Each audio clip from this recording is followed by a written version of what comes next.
All right. Good morning, everyone.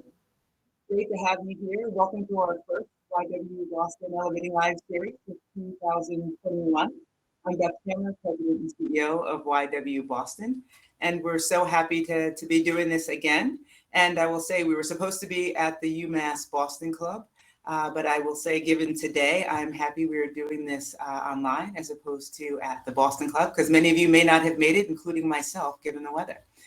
Want to thank all our sponsors today, which include our gold sponsors, Arbella Insurance and PwC. For them, because of them, it's possible that today's event is free of charge. Additionally, I want to thank those who made an optional donation during the registration. And for those who didn't make a donation to YW Boston yet, it is not too late. You can take a few minutes to go online and to make a small donation. Any amount will be great, small or large, but just a few minutes could go a really long way with your donation and the impact that it could have in the city of Boston. So if you haven't donated, we really appreciate it if you would. And for those who become monthly donators to YW Boston, we are going to have a drawing for lunch with me. So for anyone who signs up, and it doesn't matter the size of the monthly donation, but you'll be entered into a drawing for lunch. Before I go any further, I just want to take a moment to acknowledge that our building and many of our staff reside on the lands of the Massachusetts people, and just want to acknowledge that and thank them and recognize them for their contributions past and present. As the first YWCA in the nation, YW Boston has been at the forefront of advancing equity for over 150 years. Through our services, our DEI services, including Inclusion Boston and Lead Boston, as well as our advocacy work and FIRE initiative, we help individuals and organizations change policies, practices, attitudes, and behaviors with a goal of creating more inclusive environments where women, people of color, and especially women of color can succeed. Elevating Lives is our annual fall event series that focuses on areas relating to our work to create more inclusive and equitable spaces. It provides a platform for thought leaders across sectors to share their insights and strategies on how to best move diversity, equity, and inclusion forward in your organization. As we started planning this series early in the summer, it was hard to ignore the public conversation about critical race theory. This term, which previously only meant anything to academics and racial justice professionals, had become the boogeyman, used to discount the efforts of schools and organizations seeking to become more inclusive and equitable. As a refresher, critical race theory emerged out of critical legal studies in the 1970s and 1980s and sought to explain why equal protections under the law were not leading to equal outcomes for Black people. These researchers came to understand that our institutions are not race neutral and that race plays a part in all our systems. I want to be clear, critical race theory is not a diversity and inclusion training, but a practice of interrogating the role of race and racism in our society. It is one of the crucial tools that helps us to understand diversity, equity, and inclusion work and move it forward. We at YW Boston saw how this framework was being warped in popular media and sought to understand the backlash. First, we published an article about critical race theory with Dr. Sarah Foudy, YW Boston's Director of Research and Evaluation, who was trained in this theory. We also wanted to learn from one of the theory's pioneers, which led us to today's discussion with Professor Williams. Misinformation about critical race theory is being spread through word of mouth, online, and via mainstream media. Some people accuse K-8 teachers of spreading hate through the teaching of critical race theory, ignoring the fact that the theory is taught almost exclusively in graduate schools. It is being used as a dog whistle to dismiss all diversity, equity, and inclusion work. We can't ignore the fear at the heart of this debate. It is difficult to look at this country's history and to recognize that our institutions are embedded with inequities. But we have to work through this fear to make it to the other side. And we have to challenge harmful misconceptions when we hear them. And that is why we are gathering you here today. We want to equip you with the knowledge you need to approach conversations about critical race theory with intention. And furthermore, increased understanding of critical race theory will only deepen one's grasp of the issues and causes of inequity and lead to more impactful solutions to create more equitable workspaces. We all need to prepare ourselves to hold difficult conversations, especially with those we seek to make change with, such as our colleagues. Here at YW Boston, we recognize that active listening and relationship building are crucial components within organizations seeking to make positive change together. For instance, our Inclusion Boston partnership equips organizations with the skills to navigate difficult conversations and embed DEI strategies into their DNA. By committing to continually learning and to community building, we bring more people into this work to create more equitable and inclusive spaces. Speaking of which, bringing more people into the conversation is a key part of our work at YW Boston, and that includes social media. I ask that you engage those who are not here today by spreading the word. If a particular question interests you, or you hear a helpful piece of advice from Professor Patricia Williams or myself, I encourage you to share it on social media. Remember to tag at YW Boston and use the hashtag ElevatingLives2021. Let's see if we can really get this conversation going, not only here today, but also outside of this room and social media. Now, I would like to turn the screen over to Professor Patricia Williams, who will provide further context for our discussion. Professor Williams is one of the most provocative intellectuals of American law and a pioneer of the critical race theory movement in American legal theory. She serves as University Distinguished Professor of Law and Humanities at Northeastern University. We are honored that she has joined us here today. Please join me in welcoming Professor Patricia Williams.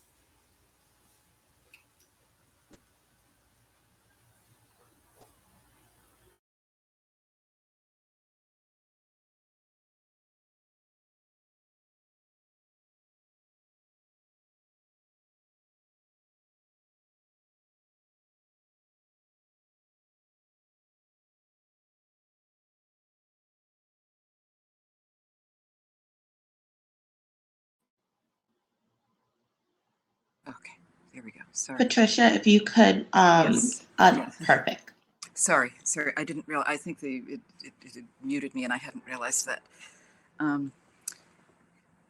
It is such a pleasure to be here and such an honor. I grew up in Boston. The YWCA, as it was at that time, has been so nimble in its reconfiguration as the YW of today. I am just so proud to be speaking here today with the amazing kinds of interventions in this local community, which is so close to my heart. I appreciate Beth describing me as a pioneer of critical race theory. I don't consider myself as much of a pioneer as I think the embattlement of this moment. Anyone theory. My connection with this, I think, is one of happenstance.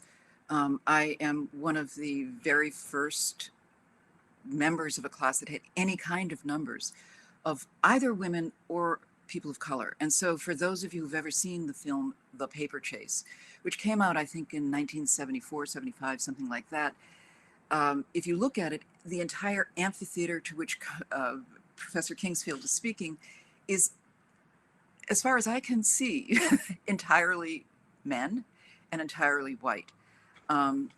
Maybe a dot of exception. I don't recall seeing anything like those exceptions at that time. But that's the world into which some of us entered. My class was 8% women, and needless to say, even fewer people of color. And people of color meant almost exclusively Black. There were Latinos. There were very precious few Asians of any sort, as comprehensive as those categories are. And so our entry into that world of a referential world in which the dominant ethic is the reasonable man, or was the reasonable man, and the reasonable man in evidence class was presented to us as the ability to raise a defense of heat of passion when you killed your wife because her eyes had wandered. It's hard to remember that that was the state of the law as recently as the 1970s. And the pushback from those of us who were women, those of us who were women of color, those of us who were people of color, those of us who heard that inflection in a way that it hadn't been heard in a room that was completely homogenous, as it had been for so many decades and frankly a millennia, not millennia, a century before. It shook things up. Now, again, I don't view it as shaking things up in any way other than what was needed to take stock of a world which is 50% women, which is 13% African American, largely descendants of slaves, which has migrant populations indicating other cultural influences.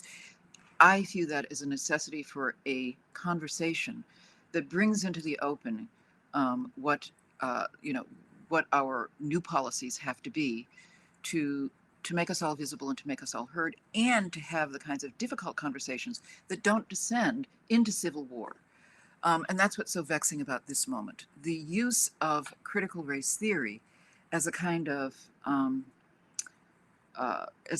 effigy, and Christopher Rufo of the Manhattan Institute has actually described it.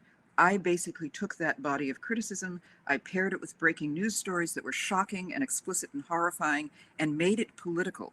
I turned it into a salient political issue with a clear villain. And this has nothing to do with the critical race theory conversation that began in law school classrooms about, can we complexify the notion of reasonable man? When we were learning in a classroom that that economic choice was completely neutral of any value other than the utilitarian value of something, some of us looked and said, well, look, right down the street, there's a store. They have 2 bins of Barbie dolls.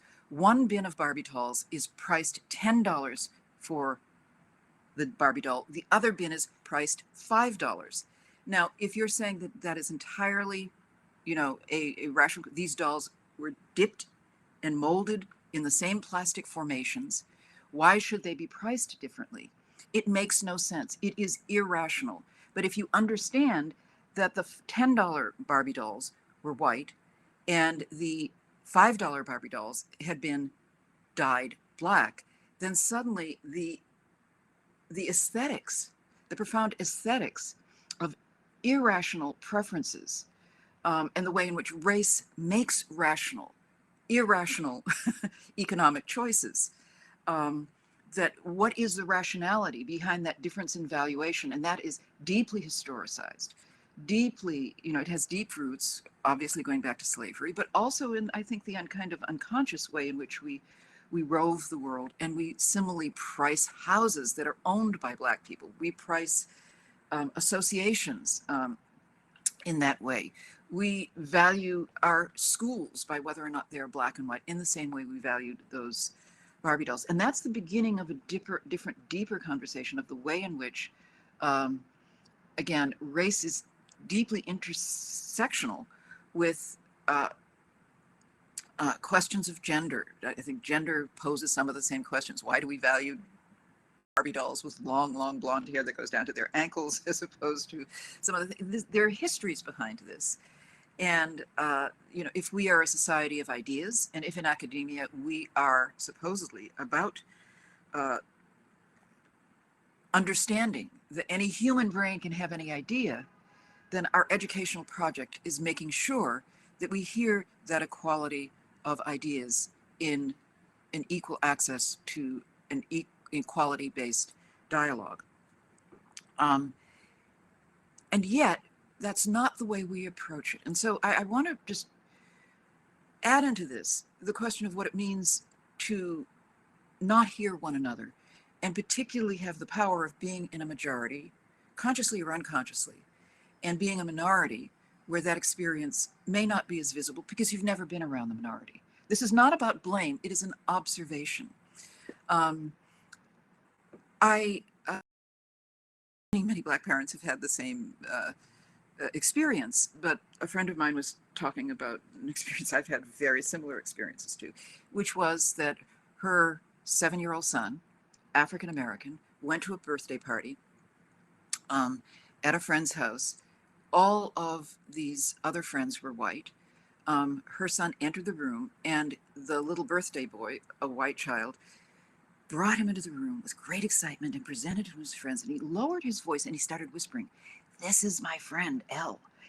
He's black." And he said it with such pride and with also such secrecy. And my friend was really struck by the fact that he lowered his voice. He said it so the adults in the room might not hear it. And, she said that it was really clear to her that even at the age of 7, this child had learned that race was something you didn't talk about, you're not supposed to see. And at the same time, it comes with a burden of comportment. But it's secret, and you don't let the adults know that you've even noticed. And it seems to me that dynamic, in its most innocent,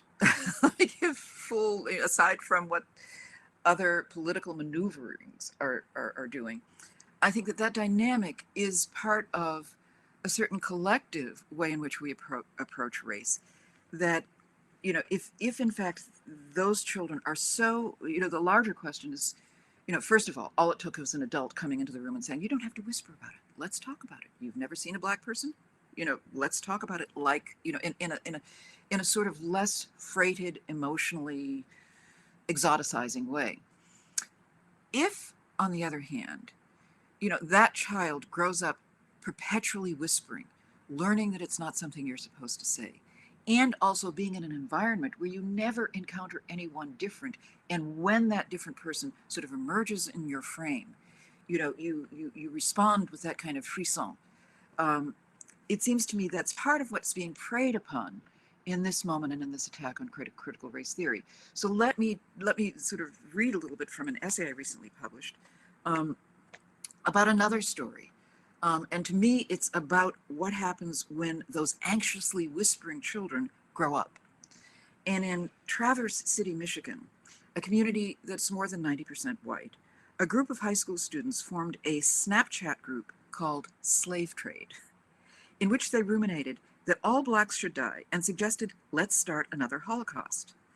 And the contents of their online exchanges became public only after they'd held a slave auction.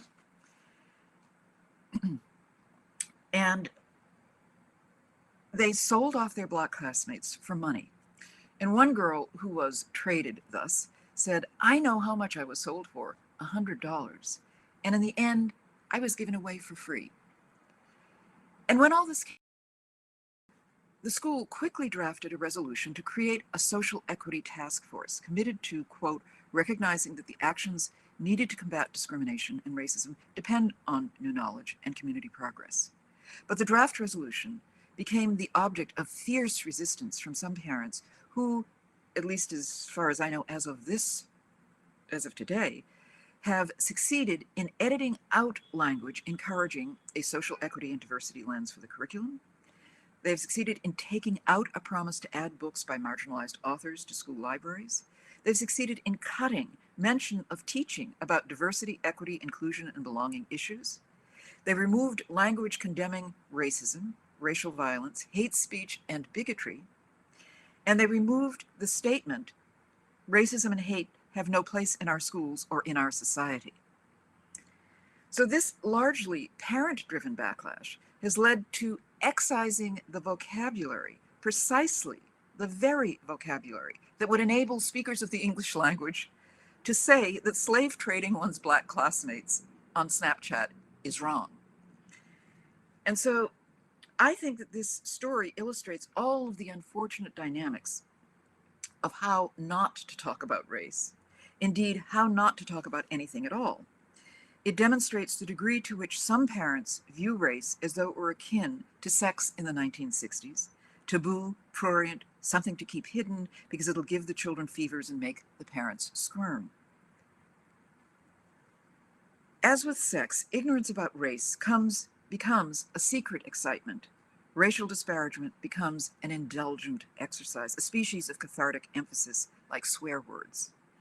For many children who are socialized as not different or as normative, for the normatively comfortable adults they become, discussions of race remain stunted and infantile in this way, too much like assigning cooties. And cooties, if you recall, are not really defined. They're sort of free-floating, loosely undefined, yet cruelly specific when aimed.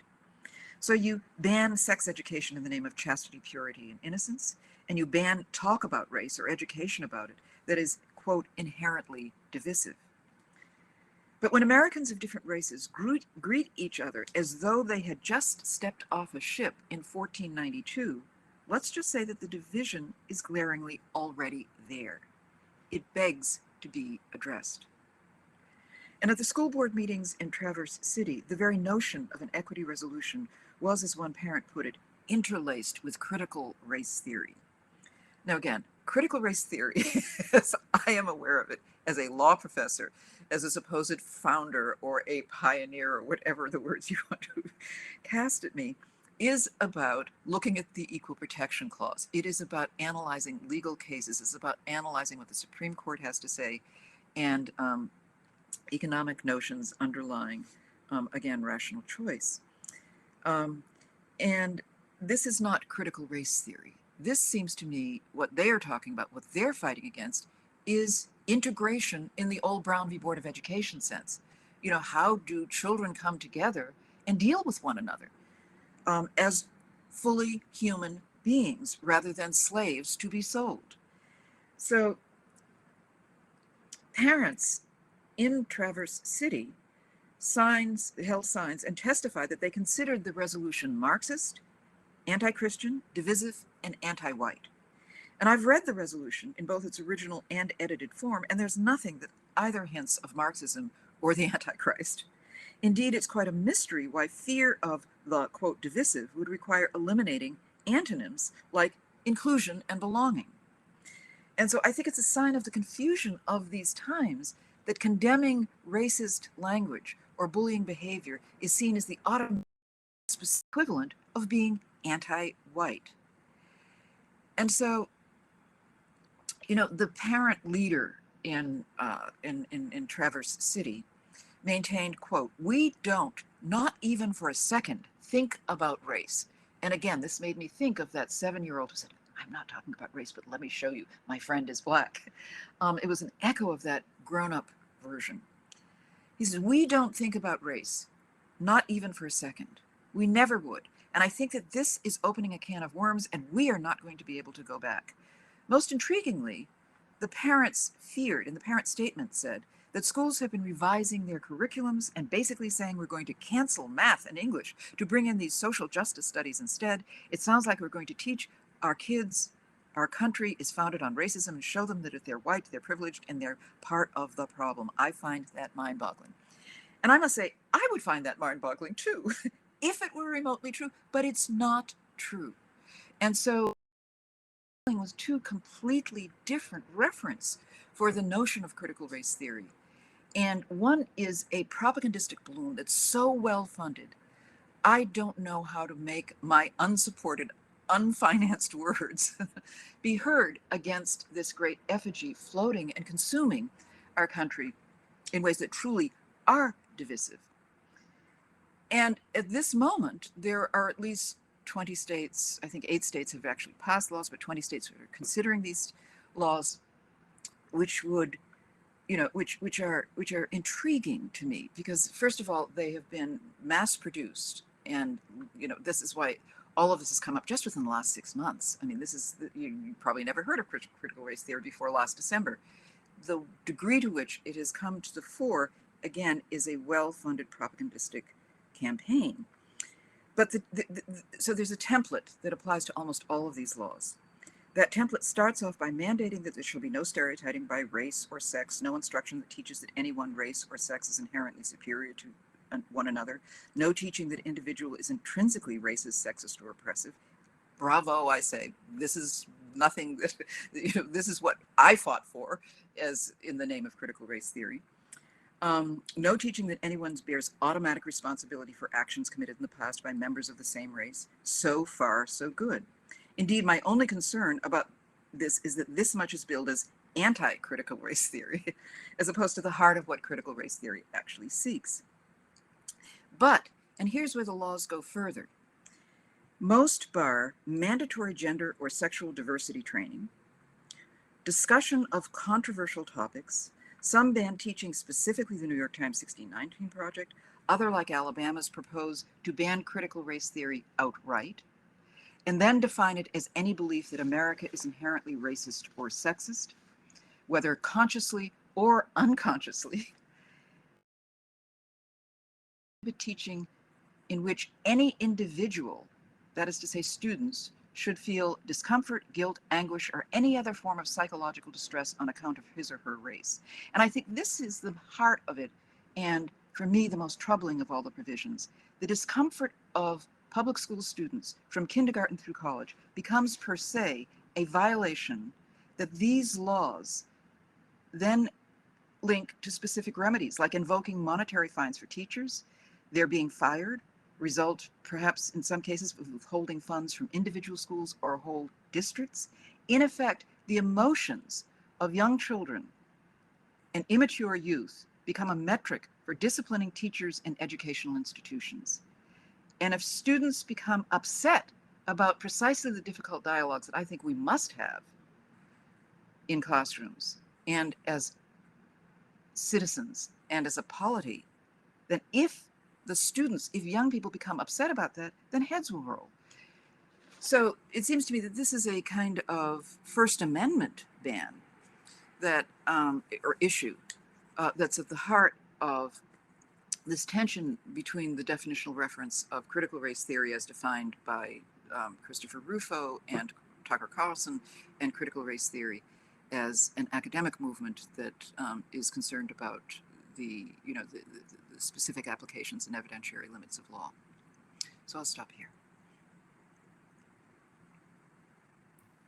Professor Williams, that was fabulous. I have so many questions. I don't even know where to start. The first thing that came to my mind hearing you speak was, the truth may hurt, but it will set you free. And the last thing that you ended on, talking about how a lot of the legislation is talking about how children shouldn't feel uncomfortable, they shouldn't feel anguish. Which children? I remember as a kid when they were talking about slavery in school, I certainly felt anguish. And even recently, when my son going through it as a 7th grader and what he was being told about slavery and how, Black people kind of came to America to get jobs, which was not true, and that slavery was helpful because it paid them and they had work and housing. That was painful for him because it's not true, yet no one cared about his anguish. And so part of this is really whose anguish are we prioritizing? And maybe that's not a question, but do you have any thoughts about that? Because you said part of it is anguish, right? Sure. And I do think that teaching about, and race is a traumatic history in this country. I mean, slavery, the real definition of what it means to own another person, to own their entire bodies, to own their labor. This is not just an economic question. It is, what we feel. This is to be able to, to say that people can't get married, that they can't, not just vote, but that that you breed them in order to make more inventory, that that they are, ours is a system of chattel slavery, which means that they had no status beyond that of cattle. I mean, that's what chattel slavery means, that they were the same as cows and pigs and chicken, or the furniture. And that is traumatic. Mm-hmm. What is distressing about this conversation is that critical race theory is being described as though it's being taught to kindergartners. Right. And, I don't recommend that you teach all of the trauma of bruised, broken, and beaten bodies to kindergartners. On the other hand, when my son was in kindergarten, one of his whites, he was in pre-K. He was like in the 3 and 4s group. And one of his classmates said, "You can't play the good guy because you're Black. Kids can't eat young ages." Whether we want to acknowledge it or not, children have a sense of, what they ingest on television. That's why, for me, the question of reflection upon race far exceeds what I think of as critical legal studies.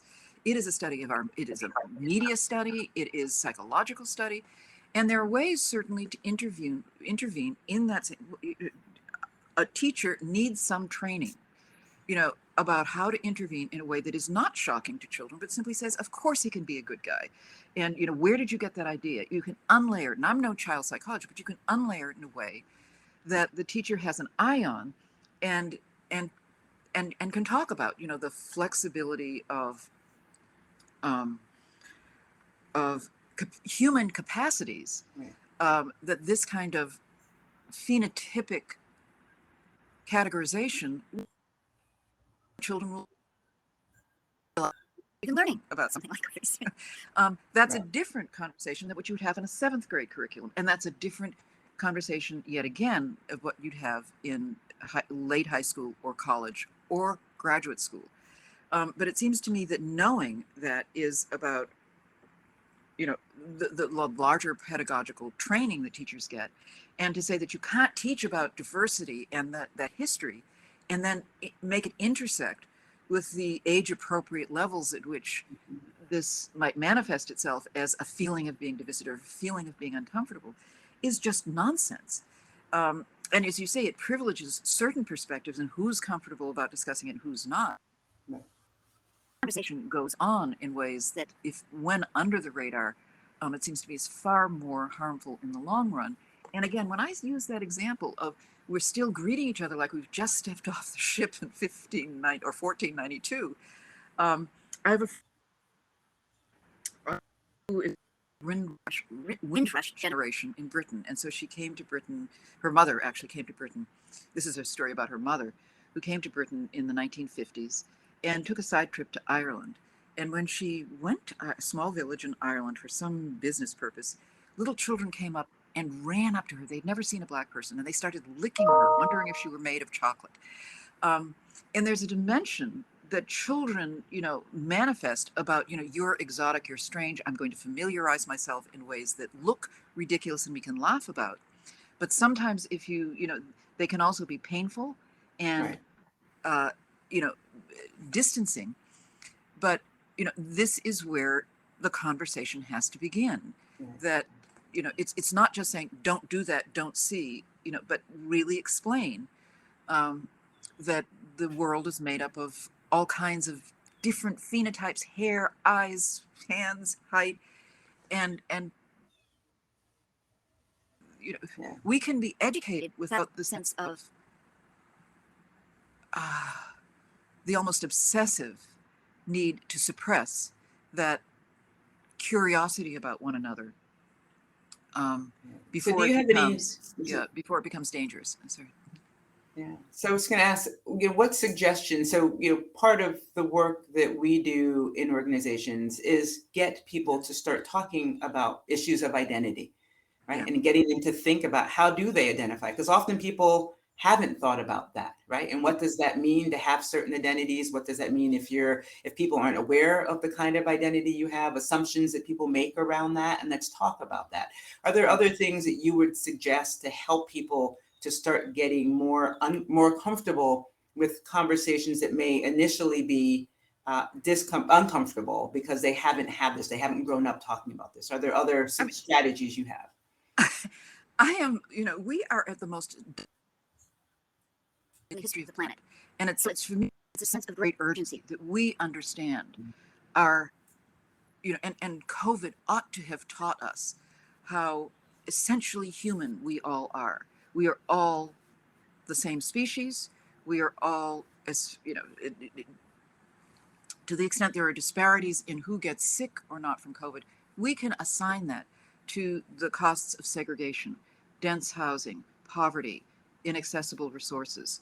And I think that we need to unlayer the, I've given a lot of examples of children learning how to open up children to this. But as adults, we are in a society that has quite punitive history. And we need to be able to confront that history without all of this discussion that somehow it's individual. The question of this structural is about the fact that we live in segregated neighborhoods because of a particular history. It's not your individual fault necessarily. You may have done something, but I'm not talking about that individual level. Right. You know, this analysis is about the fact that these legacies linger in ways of which we may be completely innocent and unconscious, but to recognize that if those structures continue to perpetuate those histories, then we don't know each other and we are afraid of each other. And we build walls at a moment when wall building is actually injuring us. I highly recommend the book by Heather McGhee, The Sum of Us, which really talks about the degree to which these kinds of walls, these kind of prejudices, these kinds of fears of one another really injure all of us, not just African Americans, but injure white populations and limit us. That being cabined is rich and diverse, as which really are, and the resources, the linguistic resources, and many of us who speak so many different languages. The disparagement of speaking of other languages, the pressing English only, I think as a kind of, it's a limitation of our human capacity. The degree to which immigrants coming to this country feel the legacy of our racial segregation, that they, after a generation or two, identify as either black or white, this, rather than the rich cultural heritage that makes America, the society that it is now, but really could be so much more sparkling like a diamond with all of its multiple facets. And instead, we change our names and we suppress that diversity, and the sense of needing to be lighter skinned than dark skinned in and is being perpetuated also in algorithmic assortments by programmers who have grown up in very segregated environments. And if you are judging somebody by zip code, and the history of our segregation and the legacy of poverty can be tracked by specific geographies, then we are perpetuating those kinds of essentially racial isolationism into the future. So again, what are some practices that individuals, organizations need to be thinking about to try to intercede so we can stop sort of perpetuating the things we've continued to do, right? So we've talked a little bit about being able to have those conversations with each other and create those environments where we're getting to know each other beyond just how we might identify, thinking about it as a system. And that's, another part of our approach at YW Boston is not ascribing blame or shame to anybody, but talking about a system that we're all participating in, right? What are some other ways that people can take a look at their policies, for example, to look at, are they getting to the outcomes that they want with policies they currently have? And if not, how might they dig a little deeper? Are there other things that you would suggest people, particularly within organizations, but even outside of, start to do or think about to help, intercede into what's happening? I mean, there are two answers. There are two ways in which I can go with that answer. One is to really talk about how we learn. And I, as a teacher and as a teacher in law school, I think that because these are difficult conversations, for me, academic freedom and the constructing a space in a classroom, is very important, that they change view in which they later discover, oh God, I was really wrong. And I didn't realize that not just that it hurt your feelings, I didn't know that there was a history behind that assumption of mine. And, here's where I learn, and your experience is different, and let's sit and listen. And sometimes that results in people behaving immaturely or badly. And I think it is a burden to which all of us as faculty must rise. We rise to varied degrees of failure or success. But, I always have a box of Kleenex in my desk, because I do think that some of this does upset people, Yeah. but it's important to push through. And it's not just race that upsets people. It's students are vulnerable, and this is it's a highly competitive world we live in. But I think that said, we're living in a technological age where if something happens in the classroom and somebody immediately records it and puts it on, on media, you're dealing with an echo chamber that's really destructive. And so the mockery of what goes on in classrooms as merely woke or, or spoiled children insisting on, politically correct words. I mean, political correctness has been mocked. But I actually think that the attempt to do something that's better or more accurate, you can call that politically correct or not, is the heart of what the academic enterprise is about. It does not help to be trying to do that in an echo chamber and in classrooms that have no borders, in terms of the potential for mockery and to isolate a single statement and then put it on in a viral chamber. So for me, a big part of the intervention I need to look at right now is the way in which, that social media repeats or isolates people in ways that, and there's been a lot of testimony about this, that Facebook and other not just Facebook, but it will channel you so you are in a room with more people who think like you. And sometimes it's not even think like you, but it's who are responding at the same rate you are. So that and the number of clicks that you make and responding at the same rate is often associated with emotion. And so you are increasingly channeled or funneled into rooms where people are and sometimes it's exuberance, but most often, as we've seen, it's because people are angry or upset or they're frothing at the mouth, and that is reinforcing. Right. And so for me, this is as much a technological problem as it is as it is a true problem of deliberative exchange in a room of people who are in good faith trying to understand one another. Right. So it makes me think of, it used to be before you did anything, like count 10 seconds, right? And so it sounds like if you're on social media and you're getting yourself all worked up about something, maybe you take a break, because that might then allow you not to be further pushed, because you'll be going into rooms with people with the same thoughts that you're having, right? And so how do you, as an individual, think about, okay, I need to take a step back, breathe a little before I engage again, to maybe provide some space. My grandmother always used to say, think before you speak, right?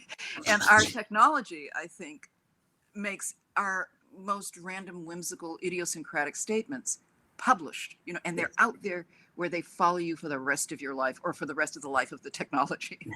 And that's a dangerous world, I think, where we can never be forgiven and where you have a technology that never forgets. Yes. And it's the antithesis of not just deliberativeness in the classroom, or it's the antithesis of deliberacy. As you say, you take a step back. And it worries me because it's also, I think, giving rise to a new kind of surveillance society, which isn't just about cameras following you down the street or being safe, whatever. It is, in Nevada, there's a group that wants to have teachers wear cameras that would then, to make sure they're not talking about critical race theory. So it deputizes teachers and citizen spies that parents can always be in the classroom saying, no, you can't say that to my child or not. Right. And so it seems to me that there is not just helicopter parent as, which has already been a sort of problem, aside from race, of sort of, as a general matter of managing, one's child's life. But this is a kind of perpetually on camera forever, never trusting the space of a classroom. Cannot. And I think that leads to a certain kind of autocratic relationship to power, where you never risk saying anything. You never risk the creativity that sometimes can be a wrong answer. If it's Right. published in this way instantly, then you can never afford to be wrong because it will follow you forever. And I think that this is a very difficult dovetailing of, historic biases, prejudices, moral panic, and technological ability to turn it into a societally engulfing Right. And aesthetic experience. and we're seeing this in other areas too. You look at the abortion law in Texas, and people can report on people, Yes. right? And Uh, voting where people can go with guns and be monitored. So we're seeing this happening in lots of in voting, different in areas. abortion, but we're also seeing that kind of moral panic approaching things, accompanying things in public. Right. I the the threats to to turn over the furniture and come and get you because a school board member says you have to wear masks. This Right. kind of disproportion of overreactivity, I think, has to do with, again, a kind of enhanced emotional moral panic Mm. that we seem to be operating in for everything. Whether it's you cooked the steak too long, and everybody's like, I'm Right. going to find out where you live. It's like, and so I think that's why all of us are anxious. It's been a really hellish couple of years. Right. But Yep, sure. So I'm gonna turn, I think, to a no, it's okay. Hopefully a little lighter side question, which is, I know that you are a native Bostonian, and there have been lots of changes in Boston. We are going to be electing our first mayor that is going to be a woman and a person of color. So I was wondering if you could just share some reflections on changes that you've seen in Boston and kind of your hopes for the future. Yeah. I did grow up in Boston. My mother grew up in Boston. My grandmother came to Boston at the, during the, during a time, she came from Tennessee. My mother's side of the family and all her sisters came during a time when it was the post-Reconstruction rise of the Ku Klux Klan, lynchings. Ida B. Wells, the great journalist, had just had her printing press burned, and one of her associates killed. My family fled the South at the behest of Ida B. Wells, who said, in calmer terms, run for your lives. That was the time. This is not the space to do this kind of persuasion isn't working. And so and Boston was figured as the center of abolitionist and union forces. And I think that it was a good space for that generation coming north. It was, and I think part of that had to do with the dynamics. Until World War II, I think there were only about 5,000 African Americans in Boston, in the city of Boston. And so I think there was a sense of tolerance, however condescending, nevertheless, allowed an experience, and particularly a public school experience, that made that generation extraordinarily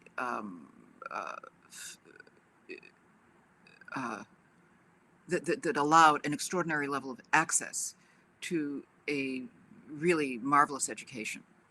And that, I feel very, very fortunate to have been the legacy. I'm the fourth generation of women who went to college. And that's extraordinary for any American, never mind women, and never mind African American women. And that is, I'm very grateful for that. But after World War II, I think that there became what happened throughout the United States and in northern cities. It from the South came north. And there was also a migration from throughout Europe. I mean, large numbers of other immigrants from other parts of, from Russia, Poland.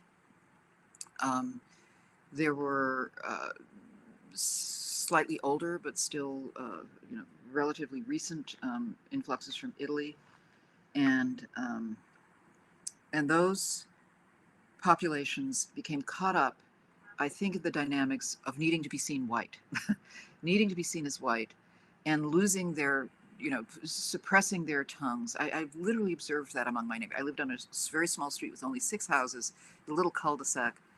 One was Russian, recent immigrant. One was Italian. One was German. One was Portuguese. One was Irish American, and we were the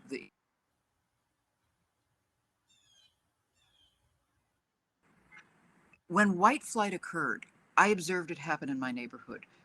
The National Association of Realtors came and literally went house to house and convinced people that the colored are coming, sell now, because your property values are going to plummet. And within a year, my neighborhood was entirely Black. Wow. Yeah, and that's what happened in Chicago. That happened, as you know. I mean, that's the history of what happened in terms of inner cities. That's how inner cities were formed. And shortly after that, by that time I was in high school when Louise Day Hicks, who was sort of the infamous head of the school department, fought integration and the integration between South Boston and the schools with larger populations of African Americans. Yes, Boston was a mess. I could hardly wait to leave. And my first job out of law school, I went to California. But coming back to Boston, I really think it's a different city. I think there's so much that remains to be done. But I do credit Tom Menino as mayor for reaching out and really attempting to start difficult dialogues among the communities in Boston, which until very recently, until his mayoralty, really, this was the Italian section, this is the Irish section, this is the Black section, this is the old West End used to be the German section. I mean, it was like Tammany Hall. Everybody, the migrating populations really were deeply segregated, and it was like West Side Story. Today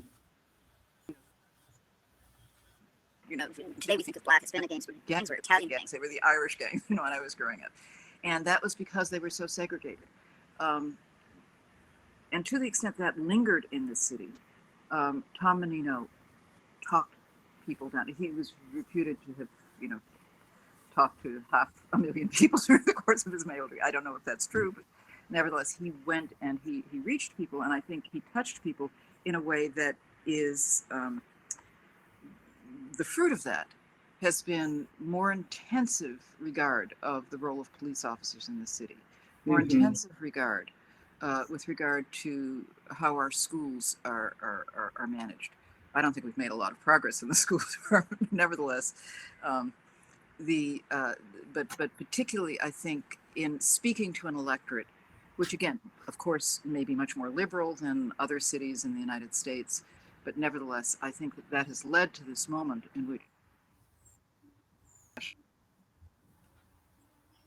has been fascinating. Has been fascinating in terms of who our mayoral candidates are and the kind of conversation that they're having. Great, thank you. I'm going to look at some of the questions that have come our way. We have a question that for the BIPOC community, how can we hold space to engage in these conversations as well as further educate ourselves without reliving traumas and or triggering ourselves? Well, I think it's an unrealistic ask to say that we are never going to trigger ourselves or never going to traumatize ourselves. I think that it's a situational question. And so I'm responding to the part of the question that says, so that we never. Right. Because I think that if we want to never, then we just throw up our hands and we walk, we slink into silence. But again, this is teaching how to teach in diversity education, which is about finding bibliographies that are helpful, that are thoughtful, that are academically informed by people who have studied particular histories. And, even if they're contested to some degree or another, that contestation is within a range that is researched and grounded, and it's not simply about casting derogation at one another. Yeah. And there are ways of preparing for those conversations that isn't simply about walking into a room and giving free rein to hatred. And that's why I think that these laws which really say you can't talk about this subject at all, is very different from the kind of oversight, which, as vexed as it may be, that we do have in place. That if somebody really is simply going to say that, the Holocaust didn't exist, or, slavery was a good, then or if it's raised in a way that is actually harassing of students or of colleagues, then, we have, measures in place for that particular situation, that particular teacher. Right. And it seems to me that's the way you handle it. I mean, that's the way, as a lawyer, I learn to deal with cases and controversies. That's where the individual comes into the situation. Was this really so out of bounds that it shut everything down? But those are mechanisms that are different. They're individually administrative, as opposed to this, the whole topic is too upsetting to talk about. Right. And that's also, you've talked about the academic setting, and, or other institutions and organizations can put those similar things in place. And, do you have thoughts on, so one of the things that we often do in organizations is there are affinity groups, right? And there are opportunities for people to be in community together with folks that share similar identities, to have conversations that may be a little easier, having that conversation with somebody that looks like you in some way, shape, or form, before potentially having it cross group. Any thoughts on that, one way or the other? Yeah, I mean, I think that, affinity groups it's got such a broad definition, and, but I think it helps to talk about specific topics in specific ways. And there are, I've been in situations, because I must say that race is not the topic I chose to teach. I teach contract law, but because of who I am, and particularly the time I came up, being the only one, I've actually had to negotiate this as something on which I'm assumed to be an expert. So let me just say that this, I can't be an expert in it. None of us experiences. Yes. We are dealing in a world where everybody's Black in the classroom and is called Black, or everybody's called Latino. And in fact, what you have is somebody from Nigeria, somebody from South Africa, a white person from South Africa who considers themselves African and American, the descendants of slaves. The confusion of terms sometimes is worth, let's sit and talk about what it means to be African American. Yeah. If you need an affinity group for that, that's fine. It may be more productive than discussing it at large, so that you can actually bring the point of view that you're coming from to the fore in a way that is practiced and thoughtful, that involves some forethought. When you use a word like, Hispanic, that's a linguistic grouping. Does it include, Mayan and, all of its dialects? It's, it's people who may not speak Spanish at all. Does it include Chicanos who don't speak Spanish in the United States speaking? There's some, profit in clarifying that, either as fishbowling. Sometimes you use fishbowling techniques to, we're going to, sit and talk about what, why I am different from this person you called Hispanic over here, and how, and I think that, it depends on what you do with those affinity groups. Does that mean you never leave the affinity group? Does it mean that the affinity group is, walled off from everybody else? And I think it's hard. Again, this is a question that needs some context to figure out what the bounds, the limits, and as long as it's porous, and particularly in public education settings, then it may have some value. Another question is, what is the role of cancel culture in the fight for racial justice? If it is more pressing to dismantle racist systems, does canceling individuals further or hinder that goal? I hate the word cancel culture. I don't know what that means. For me, it is a term that was specifically devised to disparage and to minimize and to make fun of, to mock the kinds of conversations that are difficult. And I am the first to admit, I have been in classrooms where, students look at each other and say, you can't say that, stop saying that, that is, and they try to shut each other up. But that's what students do. That's what young people do. They get into these little hissy fits, and I don't think that's a culture. I don't think, and I do think that when it gets extraordinarily hostile, then we're in the range of, harassing, or we need some disciplinary measures. I don't think that's cancel culture. Right. That's part of what we as academics are always encountering. That it's provocative. But to call it cancel culture when it is, by people who may be more conservatively leaning, to use it as a term of disparagement for those who are more liberal, or when the topic is race, I just don't see it. I think we're all struggling about what to say. I mean, I've heard this word. I had a friend, who used the word, sort of like growing like Topsy. And I said, I don't, that's a term that has a racial history, and it refers to the little girl who was referred to as, the little slave girl in Uncle Tom's Cabin, who was growing like Topsy. I hear it as a very raced term. He said, oh, I thought it referred to topsoil. As I'm a gardener, I thought growing like Topsy meant it was like topsoil. Now, somebody else who was in the room who heard the conversation, there you go, cancel culture. I said, I'm just giving you some history of this term. It is, say that if you don't hear it as racist, and that's I don't think my friend meant it as a slur or as an insult, and particularly when you align it with his understanding of it. But we don't get there if, in fact, the first thing you do is not simply talk about it, and please don't use that word because you're using it out of context, or this is what it means to me. It seems to me that then, and I just find it very ironic. For so long, I found myself speaking to people who said that Rush Limbaugh had a First Amendment right to say whatever he wanted, anytime, no matter what. And it was this irony, as I used to point out, of I have my First Amendment right to call you a monkey, so you shut up about it. So there was this silencing aspect. That's cancel culture too. Let's be real. And now, it's, we have this,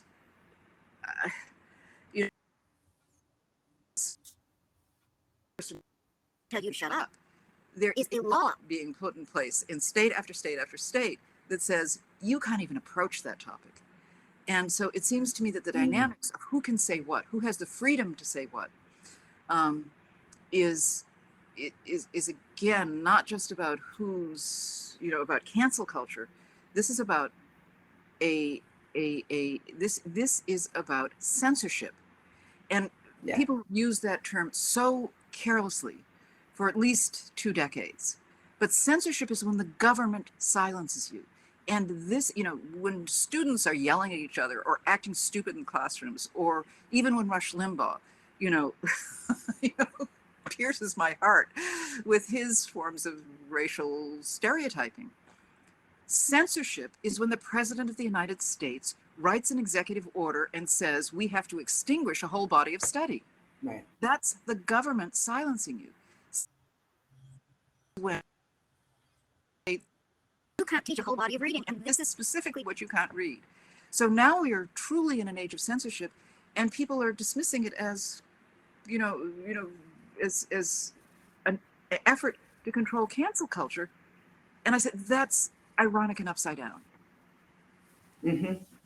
Well, and that seems to be part of what's happening with a lot of this, is getting flipped upside down, and people can't figure out how to have the argument or the conversation they should be having, right? Because you're getting so confused with these other things that are happening around. Right? And I think that that's a specific propaganda device. And that's what really distresses me about the role of Christopher Rufo, the Manhattan Institute, the Heritage Foundation, the Thomas Smith Foundation.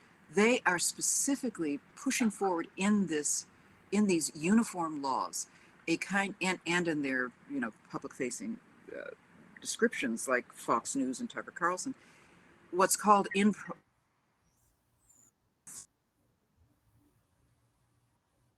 script flipping. And so you take a meaning word and you turn it upside down. And, this has been happening all along. So multiculturalism, let's be embracing kumbaya, suddenly became the equivalent of monoculturalism. You're tribalist, you're balkanizing. No, what we meant was multicultural. We're going to have a conversation among many cultures. And no, that's monocultural. You're segregating yourself. It happens over and over again. And so suddenly, again, just within months, the effort to integrate has become anti-white. No, this is to reclaim the very discourse is very difficult. Yes. If again there's a propagandistic effort that is this McCarthyistic and this cynical and in such bad faith, because they know what they're doing, and Christopher Rufo knows what he stated that I am doing it to brand it differently than what critical is. That you can read all the newspapers. So we shouldn't be confused that this is script flipping of a really cynical and dangerous sort. Mm-hmm. All right. I'm going to go to another question, which is, what legislative opportunities are there in Boston for improving public education around race?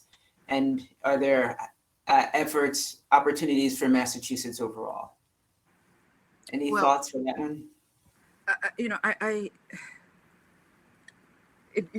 It's hard to answer in the abstract, and particularly at this moment where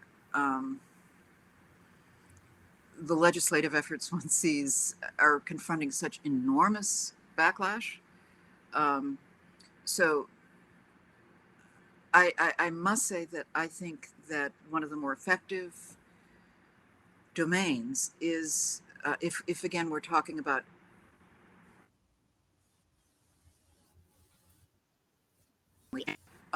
is to do precisely the kind of training that is being so disparaged in this.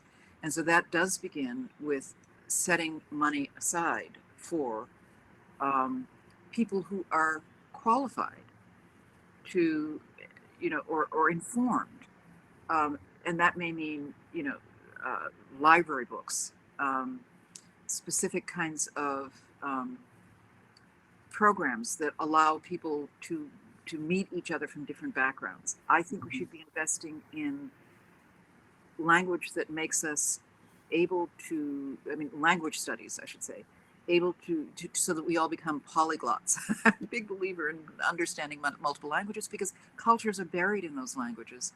And at a moment, again, where, diaspora is, and climate change is going to make our attempt to understand the claims of refugees, we should be preparing ourselves for. So language studies,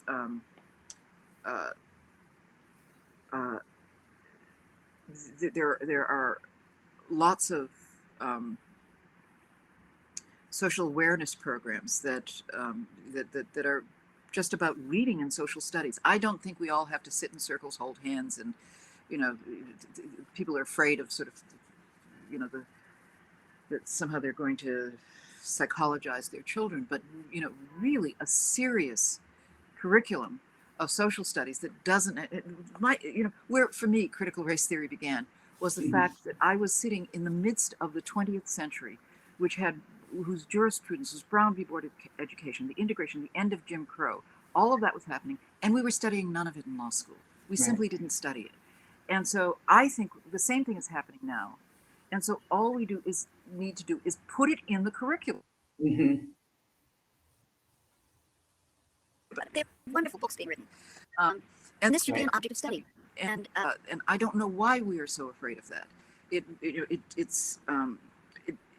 It opens us. It doesn't close us down.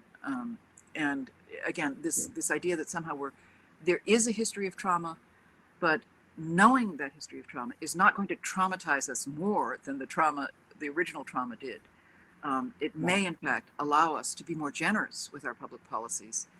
And whatever field one is in, whatever part of the structure of governance one is in, whether it's prison policy, whether it's education policy, to be able to understand this as as a chain of the butterfly effect of a history of trauma will allow us to take it out of the, oh my God, you're personally saying that I'm a racist because I'm white. That's not what this is about. And it's just stupid. But that's not what this course of study is about. So do some reading about it. Do some reading of the people who are, and that's, of what they have said, what they have published, what, what I have published. I frequently just encounter people who, your critical race theory, therefore you must be a racist. And that's, for... That's not what CRT is about. It's not what diversity, equity, inclusion is about, right? And again, as I said, it's a reflection of the mood of not listening to one another, of just not giving each other, a deliberative space. So another question is, as CRT expanded in the legal profession, what was the balance of needing training versus needing individual people to decide the change? I don't know if it's expanded. It's like, that's what's so weird. I mean, and that's what Christopher Rufo says. I took something that nobody knew about.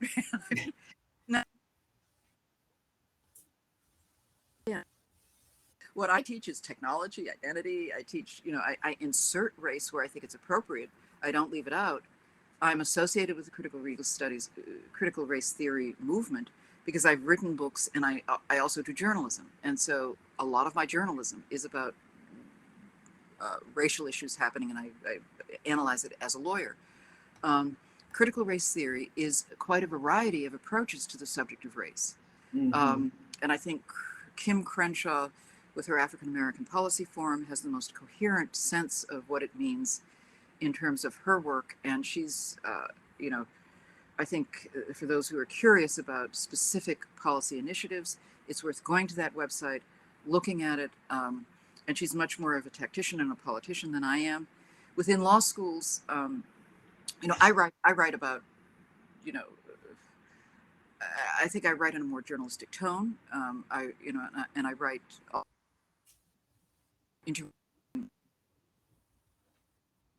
because I do think that that's a way to get people to empathize with, to see it from different perspectives, to see it from a slightly different perspective.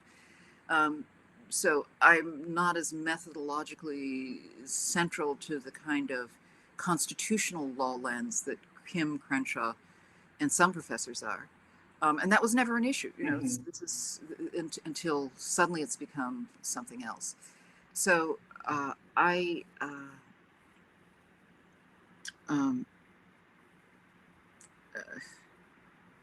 don't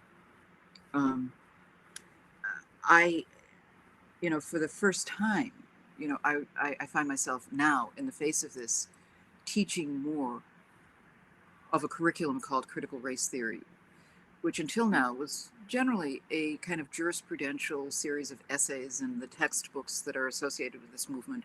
Richard Delgado's Bridges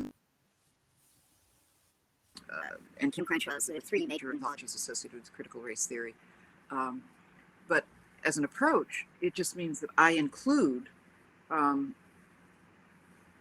in perfectly, traditional courses like contracts, property, constitutional law, cases that involve race, and I don't simply say, well, race law is over here, and I take it out of contract law, and I take it out of property law, and I put it over in some separate course, which then becomes an elective. I think that's the most central thing that critical race theory has done, which is to urge all professors, instead of putting in, as it was in my, not even my, it was after I graduated from law school, really, when race law was always taught over on the side, as an elective, as opposed to taking those cases and saying, well, this is actually a case about property law. This is a case about, election law. So And so it suggests to me that that would be. Look at law schools, they're not exactly the sex of revolution. And to talk about race is to talk about the law, not, there hasn't been some huge transformation. And again, the majority of, we're still quite a minority in legal academia. Remember, only 5% of all lawyers in the United States are African American, only 5% of all lawyers. So of the professoriate in law schools, I mean, we're minuscule. So and it's not just African Americans. That's the other thing about critical race theory. This, in the long tradition of the binarism of race in this country, it's as though this is only about black and white, but it's also about migration. It's about the Chinese Exclusion Act. One of the so-called founders is Mara Matsuda, who's Japanese American, and who brings in Hawaiian history. Critical race theory involves white race theory. The myriad of people who got together and discussed it, I think, are a model of what we could be, and what we are, but in such small numbers. But this is what I think it's what the future is going to have to look like, to be able to discuss this in ways that sometimes are troubling, but as long as it's in good faith, we'll get over our distress. We will get over it. But if in fact you're just saying that you have offended me simply by bringing up the topic, then we're back in the times of Jim Crow. We really are. And I think I just want to share that one of the things that you were talking about was how you're bringing in race into some of your classes, because it's a part of, right? And I think that is really a part of what you were talking about is even in K-12 schools, it's how do we integrate perspectives of, because as a country we have lots of different people here. So how do their voices get incorporated into the curriculum and they're not left over to the side, right? It's not, okay, it's February, so we're going to do something, on Black History Month, or it's this other month, so maybe we hear something one day, right? But how does it get weaved in so that it is really considered part of American history? Because it is.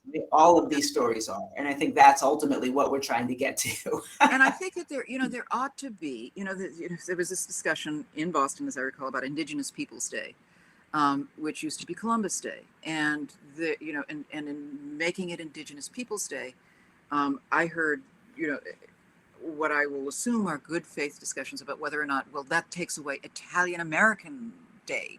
It disparages. And first of all, Columbus was on behalf of Spain, not Italy, but but to really say, well, let's talk about why Columbus is a problematic figure, but why not, in fact, have a day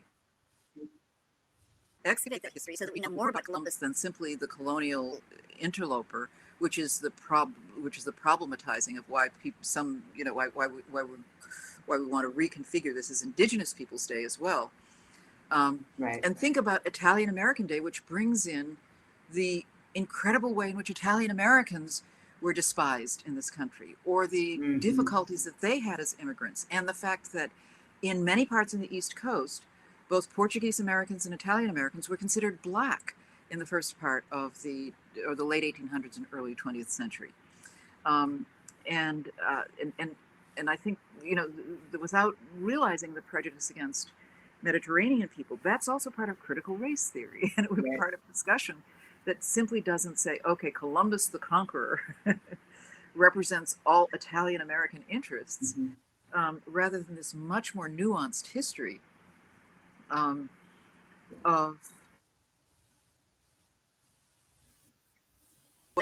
what happened to all of us in these waves. Right. And, the time is not one chunk. that is in this tension of binarism at this moment, but is we are all the product of these long sequences of events that are worth untangling. Yeah. Well, thank you so much on that note. I think it's a perfect note to end. I want to thank you for participating in this conversation with me and sharing in the beginning your thoughts on critical race theory. I want to thank everyone who joined us today and for your great questions. I hope that the audience feels a little more grounded in what critical race theory is and is not, and particularly with all the backlash that's going on, that people feel more comfortable being able to engage in these conversations. Our work here at YW Boston is influenced on the key ideas of critical race theory. And we're helping people think about how does it show up in my workplace, my community. And while there are questionings around race and racism, we're helping people to build relationships with their colleagues and peers in order to turn that into action. And that's really what we wanted you to get out of this, is how can you use these conversations and to begin having a conversation with your colleagues. If you haven't already, how do you set up those conditions so you can really get to have your organization be more inclusive? Today was just the beginning of our 2021 Elevating Life series. Our second event is December 8th. And we'll focus on measuring diversity, equity, and inclusion. How do we know we are making progress? And what does it mean to measure behavior change? And we'll discover that, and we'll explore that and others. And that'll be led by two of YW Boston staff folks, Sarah Foudy and Anushka Bhattacharya. And then I also want to remind people that our annual meeting is going to be on November 16th. And we're going to have Akiba McCreary, who is the new Commonwealth Racial Equity and Social Justice Fund Executive Director. She's going to be our keynote. So I hope you're able to join us for that. Again, thank you for our sponsors and those who donated. Remember, if you haven't donated, you still can. And if you are somebody that becomes a monthly supporter, you're going to be entered into a drawing for lunch with me. If you have questions about anything, I think we're sending out a recording of this for folks that registered. You can visit our site if you want to learn more information. And again, thank you so much for joining us, Professor Williams. It was wonderful talking with you, and I hope everybody has a fabulous rest of your day.